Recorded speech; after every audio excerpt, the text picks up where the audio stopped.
Look at this shop. Technicians are moving, bays are full, and tools are turning. From the outside, this looks like a highly productive service drive. But if you look at the financials, the cash flow statement tells a very different story. It is entirely possible for a service department to operate at absolute maximum physical capacity while quietly starving the dealership's cash flow.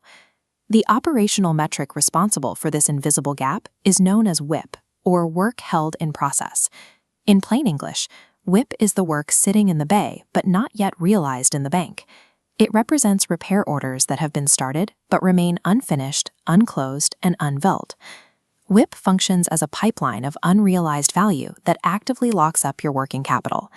Specifically, WIP includes active repair orders, vehicles parked awaiting parts, and internal jobs queued for approval. This flowchart illustrates the immediate financial penalty. Your working capital has already flowed out to pay for parts and technician time, but it stops dead at the unbilled repair order. No revenue can be generated to offset those expenses until that gate opens.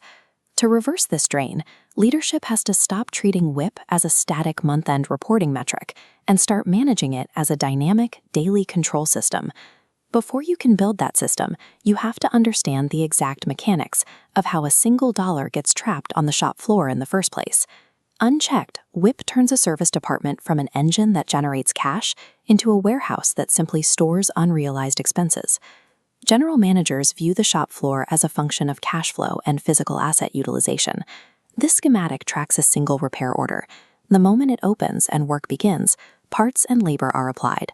The vehicle instantly starts pulling working capital out of the dealership's reserves. As the days tick upward, hidden carrying costs begin to compound.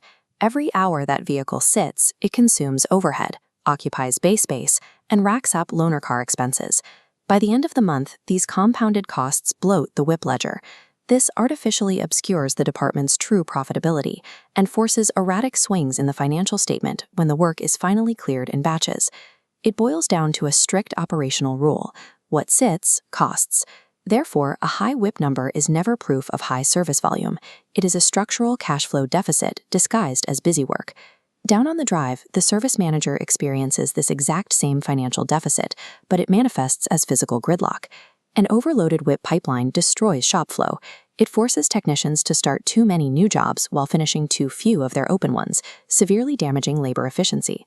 Look at this blueprint of a 20-bay shop floor. When stalled vehicles sit on lifts, highly profitable fixed assets turn into expensive parking spots. The shop's effective capacity is instantly cut in half. To clear that gridlock, we have to break down the total WIP metric by categorizing the specific operational failures holding those vehicles hostage. The first major category consists of vehicles trapped waiting on back-ordered parts, usually indicating a flaw in inventory stocking or sourcing strategies. The second group involves vehicles waiting on customer authorizations, which points to poor communication protocols or a lack of estimate clarity from the service advisors. The third category covers delays caused by technician skill mismatches or internal warranty jobs stalled out waiting for management approval. Every physical delay extends the cycle time. As promised times slip, the customer satisfaction index drops right alongside them. The service manager's daily capacity crisis and the general manager's month-end cash crisis are the exact same problem, simply measured with different metrics. A shop burdened by high WIP operates with constant friction, a stark contrast to the smooth throughput of a highly optimized service drive. The problem compounds daily. More stalled cars mean less available floor space to fix the vehicles that can actually be completed today. This inevitably leads to rushed month-end clearouts, which spike the risk of technician rework and increase administrative drag. How does leadership fix a system that is blocked by its own internal processes? The solution requires abandoning static, reactive spreadsheet reviews. Dealerships must adopt a live, proactive control framework. To unlock trapped capital, you must actively manage the velocity of work, transitioning WIP from a lagging historical indicator into a dynamic daily action cycle. The specific operational framework required to solve the WIP cash flow paradox is the OODA loop: observe, orient, decide, and act. This graphic shows the OODA flywheel in action. Step 1 is observe. Instead of looking at month-end totals, you must pull a daily WIP report categorized by strict aging buckets. Step 2 is orient.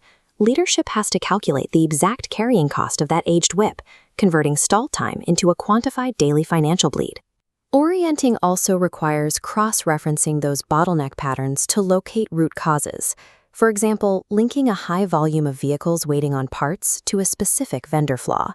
Observation and orientation pull WIP out of the past and into the present, exposing the exact operational levers needed to unblock the shop.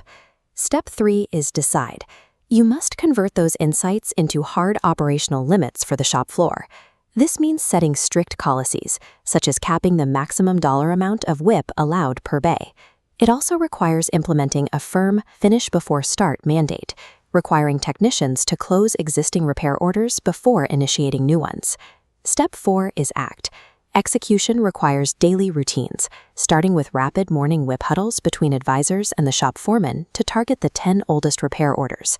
It also requires aligning compensation. Pay plans and key performance indicators must reward actual repair order completion and throughput, rather than just raw opening volume. This diagram shows the ultimate payoff. By executing these actions, you clear the physical bays, immediately converting stalled inventory into realized cash on the ledger. Continuous cycling of the OODA loop gives dealership leadership direct control over capital velocity, establishing the service drive as a highly liquid profit center.